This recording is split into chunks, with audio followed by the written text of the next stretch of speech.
Tonight, a bold and unexpected voice is cutting through the noise of the music world, and it comes from none other than former Styx frontman Dennis DeYoung. His message is sharp, emotional, and aimed squarely at the Rock and Roll Hall of Fame, an institution long criticized but rarely challenged with this level of candor. DeYoung is calling out what he sees as years of unnecessary delay. Delays that, in his words, rob legendary musicians of the recognition they deserve while they are still able to stand on the stage that defined their lives. His frustration was sparked again this month, as Bad Company, eligible for more than 25 years, was finally inducted. But it was an induction shadowed by loss and absence. Two members, Mick Ralphs and Boz Burrell, had passed away long before this honor arrived, and frontman Paul Rodgers was forced to withdraw due to health concerns. For DeYoung, this was not just bad timing, it was a failure of respect and a symbol of what he believes is fundamentally broken within the Hall's selection process. In his impassioned Facebook post, DeYoung didn't hold back. He expressed disappointment that fans were denied the chance to see Rodgers perform, noting that this should have happened years earlier, while the singer was still able to demonstrate the raw power that made Bad Company a cornerstone of rock history. His words carried both admiration and frustration, pointing out that Rodgers remains one of rock's most commanding voices. Yet circumstances forced him to sit out the very moment meant to honor his influence. DeYoung's criticism grew even sharper as he described the Hall's long history of postponing recognition until artists are too ill or too gone to enjoy it. He mentioned the late Joe Cocker and Warren Zevon as examples of talents whose eligibility dragged on far beyond their cultural peak, raising a profound question. Why does honoring rock legends seem to require decades of waiting? And more importantly, who benefits from these delays? DeYoung didn't stop at calling out specific omissions. He went deeper, arguing that the Hall of Fame's very mission statement is, in his words, a ruse and a joke. He suggests that the criteria for induction have long been shaped less by musical impact and more by the personal preferences of those who control the nomination process. It's a criticism that echoes complaints from countless musicians and fans who feel the Hall has overlooked, marginalized, or dismissed entire eras and genres of rock music. The tension between artistic legacy and institutional gatekeeping is not new, but DeYoung's statement adds more volume to a growing chorus of frustration. By framing the issue as one of prejudice, of selective recognition, he forces listeners to consider whether the Hall truly represents the full spectrum of rock's history, or whether it continues to operate within a narrow vision shaped decades ago. His comments strike at the heart of a debate that has simmered for years. What does it mean to be a rock legend? And who decides? Perhaps the most striking moment in DeYoung's message is his self-awareness. He openly acknowledges that his own band, Styx, has never been considered for induction, and he recognizes how easily his remarks could be dismissed as bitterness. Yet he leans into the irony with humor, joking that Sour Grapes would make a great band name.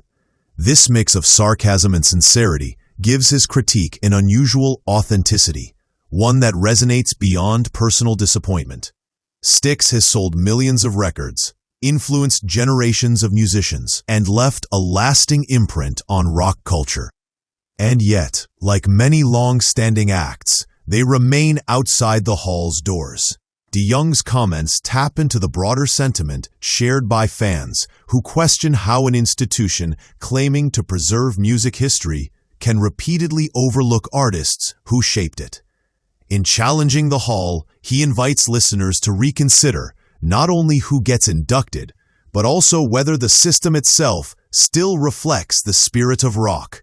Bold, rebellious, and unapologetically honest. As reactions spread online, many longtime rock fans echoed DeYoung's frustration, arguing that the Hall's recurring pattern reflects a disconnect between the institution and the community it claims to represent. Some noted that the delay in recognizing foundational artists not only diminishes their achievements, but also risks rewriting the history of the genre by elevating certain acts while sidelining others. Analysts point out that the Hall's voting body has expanded in recent years, yet criticism persists that its decisions continue to favor trends or industry politics over cultural impact. DeYoung's remarks have reignited that criticism, reminding listeners that this conversation is bigger than any single band. It's a question of whether the Hall is keeping pace with the evolving understanding of what rock music stands for. And in an era when fans expect transparency and fairness, the institution may soon face increased pressure to rethink how it defines eligibility, influence, and legacy. Industry observers also highlight how DeYoung's comments tap into a broader shift taking place across the entertainment world. Audiences today are more vocal than ever about honoring artists while they are still able to perform, reflect, and celebrate alongside the people who supported them. In music, film, and even sports, there is growing recognition that late acknowledgments no longer resonate the way they once did. DeYoung's critique fits squarely into this movement, emphasizing that recognition should not be a posthumous gesture or a belated apology, but a timely celebration of talent. His message raises an essential point. When institutions wait too long, they rob fans of meaningful experiences and artists of the chance to receive their flowers in person. As the Hall continues to expand its roster, the pressure to modernize its approach grows stronger. And if voices like DeYoung's continue to speak up, this may be the conversation that finally sparks real change.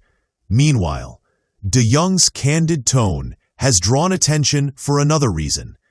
It reflects a rare willingness from a major artist to openly critique an establishment that many others tiptoe around.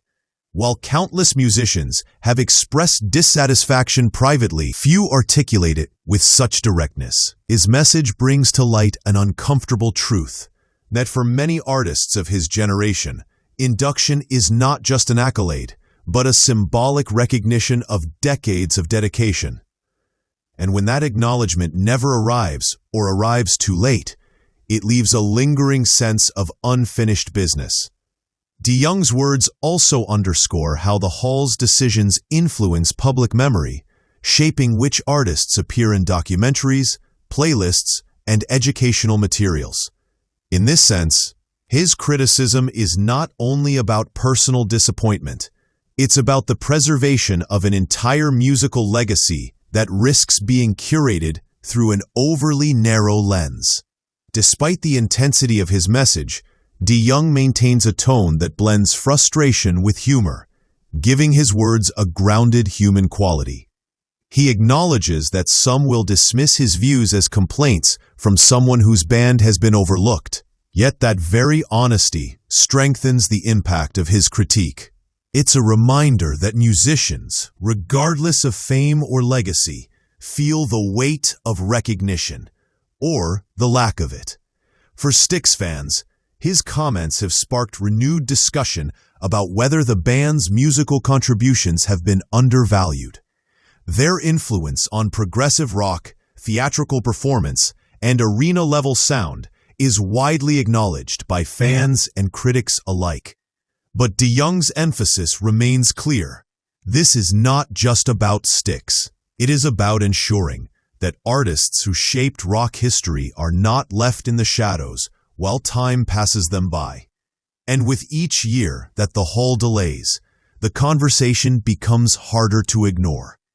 As the debate continues, DeYoung's message stands as both a critique and a challenge, a demand for the Rock and Roll Hall of Fame to reevaluate how it honors the very musicians who built the foundation it stands upon. His remarks highlight a truth that resonates across generations. Rock music is about authenticity, rebellion, and speaking out when something feels unfair. In that sense, DeYoung's post is as rock and roll as the songs that defined his career. Whether the Hall responds with reform or continues its current path remains to be seen, but one thing is certain: the conversation has shifted. Fans, artists, and industry voices are watching more closely, expecting more transparency, more fairness, and more urgency. And perhaps, as more musicians speak out, the Hall may one day become not just an institution of recognition, but a true reflection of rock's bold and diverse history.